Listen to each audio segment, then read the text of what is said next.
My name is Pastor Carlos Rodriguez of House of Worship here in Pembroke Pines, Florida. I want to take a couple minutes just to give you a short meditation. I know we have a lot of things to do in our day. We're busy. We have kids and work and school.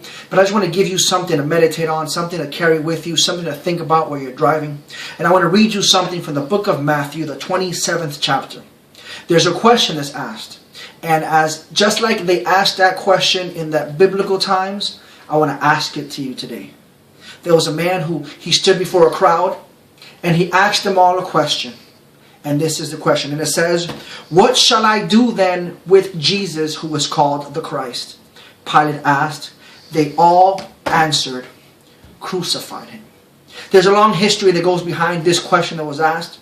But basically this man was going to do whatever those people said. So he asked them, "What do I do with this man they call the Christ?" And when they yelled, "Crucify him," he did as they said. And I want to ask you the question today.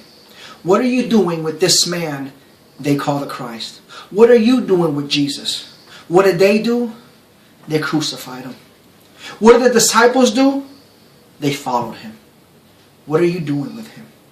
What are you doing with him in your life? What are you doing with him in your finances? What are you doing with him emotionally? What are you doing with him physically? What are you doing with this man they call Jesus? Are you giving him access to your life? Are you giving him access to every area? Or are we keeping him behind barriers? Have we been hurt? Have we been abused? Are we depressed? Are we angry? And therefore only give him certain access to certain things. Many of us have walls where we say, "What's going on? I'm good." That's just a wall that we have up because we don't want to let people in. Or are we keeping that Jesus on that side? What are we doing with the man we call the Christ?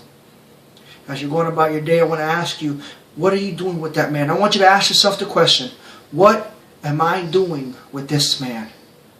The crowd yelled, "Crucify him." Some followed him. A rich young man in the Bible turned his back on him. And I want to leave you with this question. What are you doing with the man they call the Christ?